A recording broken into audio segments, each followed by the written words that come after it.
कल मैं एक पार्टी में गई थी, वहाँ पर जितने भी फूड आइटम्स थे यानी जितनी भी खाने की चीज़ें थी उसमें कुछ भी एडिबल नहीं था। एडिबल क्या होता है? अच्छा एक बात बताओ, ये वीडियो जो आप देख रहे हो वो आपके लिए एक्सेसिबल है क्या? एक्सेसिबल ये क्या होता है? एक और बात बताओ, कल मैं एक व्यक्ति से मिली, वो एक मॉडरेट ड्रिंकर है। मॉडरेट ड्रिंकर, तो मॉडरेट क्या होता है?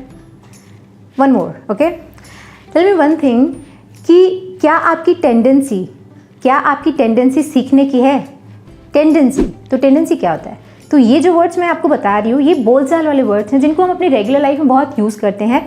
तो ये वर्ड्स और ऐसे बहुत ज़्यादा यूज़फुल वर्ड्स इस वीडियो में मैं आपको बताने वाली हूँ। तो अगर आप अपनी वोकैबुलरी इन्हेंस करना चाहते हैं तो ये वीडियो आपके लिए है, क्योंकि इस वीडियो में जो मैं आपको वर्ड्स बताने वाली हूँ वो बहुत ज़्यादा डेली लाइफ वाले वर्ड्स हैं। उनको यूज़ करने के लिए इंग्लिश आने की ज़रूरत नहीं है। जैसे मैंने आपको 4 वर्ड्स के एग्जाम्पल बताए, वैसे ही वर्ड्स इस वीडियो में आपको सीखने के लिए मिलेंगे। तो अगर आप सीखना चाहते हैं तो क्यों वेट करना, चलिए वीडियो स्टार्ट करते हैं। तो सबसे पहला वर्ड है हमारी लिस्ट में एक्सेसिबल। एक्सेसिबल का मतलब होता है उपलब्ध, पहुंचने योग्य या फिर प्रवेश योग्य।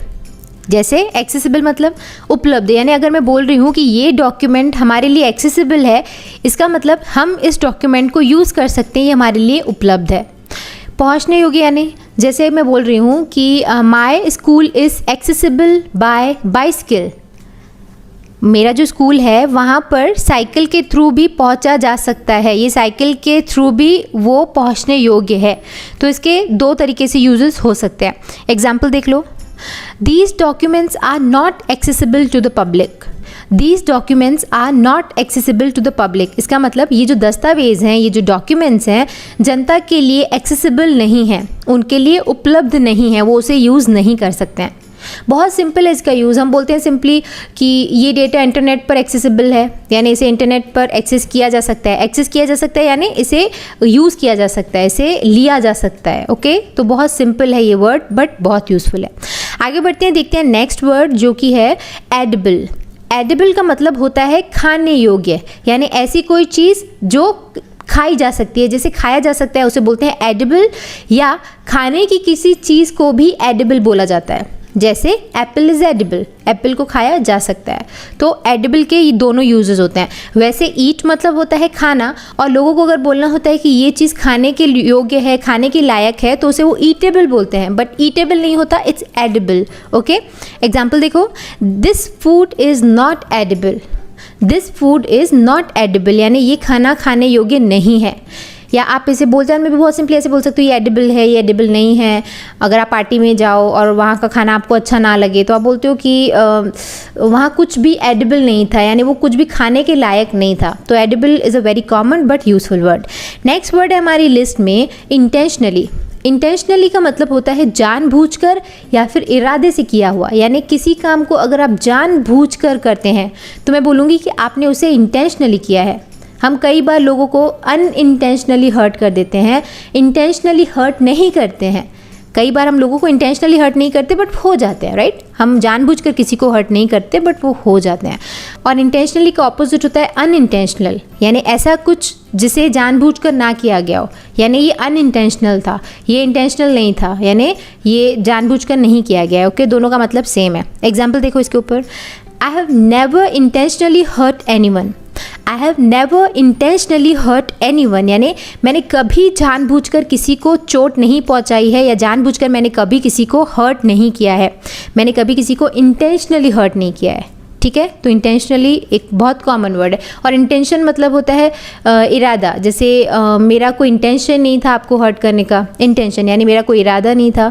तो इंटेंशनली, इंटेंशन और अनइंटेंशनली तीनों वर्ड्स आपको समझ में आ गए होंगे। नेक्स्ट वर्ड है हमारी लिस्ट में लैंड। लैंड का मतलब होता है उधार देना, उधार देना। एग्जाम्पल इसका, could you lend me some money. Could you lend me some money, क्या आप मुझे कुछ पैसे उधार दे सकते हैं। ओके, तो लेंट मतलब उधार देना, और इसका ऑपोजिट होता है बोरो। बोरो का मतलब होता है उधार लेना। जैसे मैंने ये बुक अपने फ्रेंड से बोरो की है, यानी ये जो बुक है मैंने उसे अपने फ्रेंड से उधार लिया है। तो उधार लेना को हम बोलते हैं बोरो। ये कार मैंने अपने फ्रेंड से उधार ली है, मैंने उससे बोरो किया है। तो बोरो ऐसे ही बोलचाल में यूज़ हो सकता है। इसका एग्जाम्पल देख लो, I will borrow a book for a day from my friend. I will borrow a book for a day, मैं एक दिन के लिए बुक उधार लूँगा फ्रॉम माई फ्रेंड, अपने फ्रेंड से, ओके मैं अपने मित्र से एक दिन के लिए एक पुस्तक उधार लूँगा। नेक्स्ट वर्ड है हमारी लिस्ट में मॉडरेट। मॉडरेट एक बहुत बहुत ब्यूटीफुल और बहुत यूज़फुल वर्ड है जिसका मतलब होता है मध्यम, यानी बीच का, न ज़्यादा न कम, उसे बोलते हैं मॉडरेट। जैसे आपको मॉडरेट स्पीड में बाइक चलानी चाहिए, यानी ठीक ठाक स्पीड पे, बहुत कम भी ना हो बहुत ज़्यादा भी ना हो, तो मॉडरेट मतलब बीच का, ओके।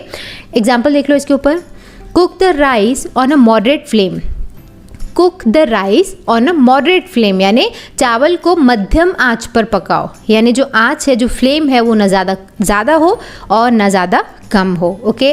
और इसको बहुत अच्छे से ऐसे यूज़ किया जा सकता है, जैसे कोई बहुत ड्रिंक करता है तो उसे हम ड्रिंकर बोलेंगे तो हम बोलेंगे he is a moderate drinker, यानी वो मॉडरेट ड्रिंकर है, बहुत ज़्यादा भी ड्रिंक नहीं करता, बहुत कम भी ड्रिंक नहीं करता, मॉडरेट स्मोकर है। तो मॉडरेट एक बहुत बहुत अच्छा वर्ड है। नेक्स्ट वर्ड है हमारी लिस्ट में इंक्लूड। इंक्लूड का मतलब होता है शामिल करना, मिला लेना या फिर जोड़ लेना।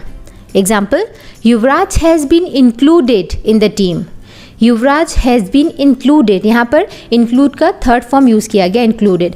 युवराज has been included in the team, यानी युवराज को टीम में शामिल कर लिया गया है। या फिर ऐसे ही बोल सकते हैं कि जैसे आपके पास एक बुक्स का कलेक्शन है, ओके, और मैं आपको एक और बुक दे रही हूँ और मैं इसको बोल रही हूँ कि अपने कलेक्शन में से इंक्लूड कर दो, यानी अपने कलेक्शन में आपका जो बुक का जो आपके पास कलेक्शन है उसमें उसे इंक्लूड कर दो। तो इंक्लूड बहुत ईजीली यूज़ हो सकता है, जैसे मिला लेना या जोड़ लेना या शामिल कर लेना। नेक्स्ट वर्ड है हमारी लिस्ट में इररिलेवेंट। इररिलेवेंट का मतलब होता है बेमतलब का, बेतुका या फिर अप्रासंगिक। इररिलेवेंट यानी जिसका उस पर्टिकुलर चीज़ से या टॉपिक से कोई लेना देना ना हो। जैसे हम लोग सपोज़ बात कर रहे हैं गोवा की और आप स्टडी की बात शुरू कर दो, तो मैं बोलूँगी आप तो बिल्कुल, आपकी बात तो अभी बिल्कुल इररिलेवेंट है, यानी हम लोग अभी ट्रिप की बात कर रहे हैं, गोवा की बात कर रहे हो और आप इररिलेवेंट टॉपिक यानी स्टडी की भी बात कर रहे हो। तो इररिलेवेंट मतलब बेमतलब का, बेतुका या अप्रासंगिक, जो उस प्रसंग से मिलता जुलता ना हो। Example, it's all irrelevant to me, it's all irrelevant to me, यानी ये सब मेरे लिए बेमतलब का है। रिलेवेंट मतलब जिसका मतलब हो। जैसे मैं आपसे बोल रही हूँ कि इन्फॉर्मेशन दो, मुझे ऐसी इन्फॉर्मेशन दो जो इस केस के रिलेवेंट हो, इस केस से रिलेवेंट हो, यानी इस केस से जुड़ी हुई हो, उसके लिए काम की हो। अगर आप मुझे ऐसी इन्फॉर्मेशन दे रहे हो जो काम की नहीं, तो मैं बोलूँगी अरे ये तो इन्फॉर्मेशन इररिलेवेंट है। ओके, आई होप आपको मतलब समझ में आ गया। आगे बढ़ते हैं, देखते हैं नेक्स्ट वर्ड जो कि है रिक्वायर। ये बहुत कॉमन वर्ड है, बहुत ज़्यादा यूज़ होता है, जिसका मतलब होता है ज़रूरत होना या फिर आवश्यक होना। Example, do you require anything else, do you require anything else, यानी क्या आपको कुछ और चाहिए या किसी और चीज़ की ज़रूरत है। या फिर इसके लिए जो भी रिक्वायर्ड है, हम लोग ऐसा बोलते हैं ना कि इस केस के लिए जो भी इंफॉर्मेशन रिक्वायर्ड है वो मैं आपको दूंगा। रिक्वायर्ड यानी इस केस से जुड़ी जो भी इंफॉर्मेशन है, जिसकी भी ज़रूरत है, वो मैं आपको दूंगा, यानी रिक्वायर्ड इंफॉर्मेशन या रिक्वायर्ड चीज़ें। तो रिक्वायर्ड ऐसे बोलचाल में बहुत यूज़ हो सकता है। नेक्स्ट वर्ड है हमारी लिस्ट में इक्विप। इक्विप का मतलब होता है लैस करना, यानी किसी चीज़ से आप किसी को लैस कर दो, है ना। हम बोलते हैं ना कि वो आतंकवादी बंदूकों से लैस था, मतलब वो उसके पास थी, वो उससे भरा हुआ था। ओके, तो लैस करना का मतलब तो ये होता है, और लैस करना को इंग्लिश में इक्विप बोला जाता है। ओके, एग्जाम्पल से आपको ज़्यादा समझ में आ जाएगा। और इसका दूसरा मतलब होता है सज्जित करना या सजाना। जैसे मैं बोल रही हूँ कि वो जो रूम था, उसका रूम भले छोटा था but it was well equipped. Well equipped मतलब वो बहुत अच्छे तरीके से सजाया गया था। ओके, तो इक्विप का ऐसा भी यूज़ होता है। और समृद्ध करना होता है इसका यूज़। नेक्स्ट, जैसे मैं बोल रही हूँ कि हमारे बच्चों को हमें पढ़ाई से या एजुकेशन से समृद्ध करना चाहिए, तो हम उसके लिए क्या बोलेंगे, हम बोलेंगे we should equip our child with a good education. We should equip our child यानी हमें अपने बच्चे को अच्छी शिक्षा से लैस करना चाहिए, उसे उससे समृद्ध करना चाहिए, अच्छी शिक्षा देनी चाहिए। ओके, तो इक्विप ऐसा होता है इसका मतलब। नेक्स्ट वर्ड है हमारी लिस्ट में कमिटमेंट। कमिटमेंट का मतलब होता है वादा या वचनबद्धता, यानी अगर आप किसी को वादा कर दो तो मैं बोलूँगी आपने उसके साथ कमिटमेंट किया है, या मैंने कमिटमेंट किया है कि मैं अभी हार्ड वर्क करूँगी ही। तो कमिटमेंट मतलब वचन देना या वादा करना, उसको बोलते हैं कमिटमेंट। अगर आप सलमान खान के फ़ैन हैं तो उनका ये डायलॉग आपने सुना होगा कि अगर मैंने एक बार कमिटमेंट कर दी तो मैं अपने आप की भी नहीं सुनता। सो कमिटमेंट मतलब वादा या वचनबद्धता। Example, commitment requires hard work and discipline. Commitment requires hard work and discipline. Discipline मतलब अनुशासन, ओके, अनुशासन। तो कमिटमेंट के लिए क्या चाहिए होता है? वचन पूरा करने के लिए, वचनबद्धता के लिए कड़ी मेहनत, हार्ड वर्क और अनुशासन की आवश्यकता होती है। नेक्स्ट वर्ड है हमारी लिस्ट में इमिटेट। इमिटेट का मतलब होता है नकल उतारना, नकल करना। जैसे आप लोग जानते हो ना कि बच्चे क्या करते हैं, वो बड़ों को देखते हैं और सेम टू सेम वैसा करते हैं, राइट? तो उसको बोलते हैं नकल करना और उसको इंग्लिश में इमिटेट बोला जाता है। Example, small kids imitate and learn. Small kids imitate and learn यानी जो छोटे बच्चे होते हैं वो नकल करके सीखते हैं, इमिटेट करके सीखते हैं। बच्चों की तो आदत ही होती है इमिटेट करना, इवन मंकीज़ भी इमिटेट करते हैं। तो ऐसे इमिटेट का यूज़ होता है यानी नकल करना। नेक्स्ट वर्ड है हमारी लिस्ट में कॉशियस। कॉशियस का मतलब होता है सावधान, सतर्क या फिर चौकन्ना, एकदम सावधान, उसको बोलते हैं cautious. Example, I advise you to be cautious. I advise you to be cautious यानी मैं तुम्हें सावधान रहने की सलाह देता हूँ। तुम्हें कॉशियस रहना चाहिए, तुम्हें कॉशियस रहना चाहिए कि वो तुम्हें मिसलीड ना करें, यानी तुम्हें गलत राह पर ना लेके जाए। तो कॉशियस रहना मतलब सावधान रहना। नेक्स्ट वर्ड है हमारी लिस्ट में क्यूरियस। क्यूरियस का मतलब होता है जिज्ञासु, उत्सुक या फिर अभिलाषी, curious. Example, I was curious to know about him. I was curious to know about him यानी मैं उसके बारे में जानने के लिए उत्सुक था, क्यूरियस। और उसको ऐसे बोल सकते हैं कि मैं उसके बारे में जानने के लिए बहुत क्यूरियस था। वो हर चीज़ के लिए क्यूरियस रहती है, उसको तो सब कुछ जानना है। क्यूरियस मतलब जिज्ञासु, जिसे सब कुछ जानना हो, ओके। बच्चे बहुत क्यूरियस रहते हैं हर चीज़ के लिए, बच्चों में क्यूरियोसिटी बहुत रहती है, उनमें हर चीज़ को जानने की इच्छा बहुत होती है, तो वो क्यूरियस रहते हैं, उनमें क्यूरियोसिटी रहती है। आई होप आपको क्यूरियोसिटी एंड क्यूरियस दोनों का मतलब समझ में आ गया। नेक्स्ट वर्ड है हमारी लिस्ट में फॉरबिड। फॉरबिड का मतलब होता है रोकना या फिर मना करना। जैसे मेरी मम्मी मुझे स्विमिंग के लिए मना करती है या मेरे पापा मुझे स्मोकिंग के लिए मना करते हैं। अगर आपको ये एग्जाम्पल बोलना हो तो आप क्या बोलोगे? माई मम फॉरबिड मी टू स्विम। जो मेरी मम्मी है मुझे स्विमिंग के लिए मना करती हैं। मेरे पापा my father forbid me to smoke, वो मुझे स्मोक करने से मना करते हैं। तो फॉरबिड का ऐसा यूज़ होता है। एग्जाम्पल देख लो एक और, I forbid you to go there. ये फॉरबिड का सेकेंड फॉर्म है forbid. I forbid you to go there यानी मैंने तुम्हें वहाँ जाने के लिए मना किया था, forbid you to go there. तो फॉरबिड का यूज़ आई थिंक आपको समझ में आ गया होगा। आगे बढ़ते हैं, देखते हैं नेक्स्ट वर्ड जो कि है फॉर्चुनेट। फॉर्चुनेट एक कॉमन वर्ड है। I am very fortunate to have you यानी मैं अपने आप को बहुत भाग्यशाली समझता हूँ तुमको पाकर। तो फॉर्चुनेट का मतलब होता है भाग्यशाली। Example, I feel so fortunate to have a wonderful teacher. I feel so fortunate to have a wonderful teacher यानी मैं एक अच्छे अध्यापक को पाकर बहुत भाग्यशाली, बहुत फॉर्चुनेट महसूस करता हूँ। या फिर अगर आपके साथ कुछ घटना हो रही हो और आप बच जाओ तो आप बोलते हो ना कि मैं बहुत फॉर्चुनेट था कि मैं बच गया। तो फॉर्चुनेट मतलब भाग्यशाली। और या इसका मतलब लकी भी होता है, लकी को भी भाग्यशाली बोला जाता है, but fortunate sounds better I think. आपका कॉल है, आप जैसा चाहे उसे यूज़ कर सकते हैं, लकी भी बोल सकते हैं, फॉर्चुनेट भी बोल सकते हैं। नेक्स्ट वर्ड है हमारी लिस्ट में अशेम्ड। अशेम्ड का मतलब होता है शर्मिंदा होना, शर्मिंदा होना, ashamed. Example, he was ashamed of his deeds. He was ashamed of his deeds. Deed मतलब क्या होता है? कर्मा, ओके। वो अपने कर्मों से शर्मिंदा था। He was ashamed of his deeds. You should be ashamed of yourself. You should be ashamed of yourself यानी तुम्हें अपने आप पर शर्म आनी चाहिए, तुम्हें अपने आप को लेकर शर्मिंदा होना चाहिए। एक गुस्से में बोला गया डायलॉग है जो कि बोला नहीं जाना चाहिए, बट दैट्स ओके, सेंटेंस है तो मैंने आपको बता दिया। You should be ashamed of yourself. He is very ashamed of what he did to me यानी उसने जो मेरे साथ किया उसको लेके वो बहुत शर्मिंदा है। तो अशेम्ड ऐसे यूज़ हो सकता है। नेक्स्ट वर्ड है हमारी लिस्ट में करेज। करेज का मतलब होता है साहस या फिर हिम्मत, courage, okay. Example, we all should have courage to speak truth. We all should have courage to speak truth यानी हम सब में सच बोलने की हिम्मत होनी चाहिए, हम सब में सच बोलने का करेज होना चाहिए। और सिंपली से बोली ऐसे सकते हो जैसे वो बहुत करेजस है यानी वो बहुत साहसी है, करेजस, ओके। वो उसमें बहुत करेज है, वो हमेशा सच बोलती है, यानी उसमें बहुत हिम्मत है, वो हमेशा सच बोलती है। तो करेज ऐसे इंग्लिश हिंदी दोनों में यूज़ हो सकता है। नेक्स्ट वर्ड है हमारी लिस्ट में स्केयर। स्केयर एक बहुत ज़्यादा कॉमन वर्ड है बट यूज़ होता है दिन भर में, इसीलिए मैं आपको बता रही हूँ। और हो भी सकता है कि मैंने पहले भी इसका मतलब आपको बताया हो। स्केयर का मतलब होता है डरावना या भयभीत करना, ठीक है, डराना या भयभीत करना। Example, loud noise can square animals and birds. Loud noise यानी जो ज़ोरदार आवाज़ होती है, can square animals and birds यानी जो ज़ोर की आवाज़ होती है वो जानवरों और पक्षियों को डरा सकती है, उन्हें भयभीत कर सकती है। आई वॉज स्कैर्ड यानी मैं डरा हुआ था। Scared, I am scared of ghosts, मैं भूतों से डरता हूँ, है ना। तो स्कैर के ऐसे अलग अलग यूजेस हो सकते हैं। 2-3 एग्जाम्पल से आपको समझ में आ गया होगा। नेक्स्ट वर्ड है हमारी लिस्ट में स्वॉलो। स्वॉलो का मतलब होता है निगलना या फिर गटकना।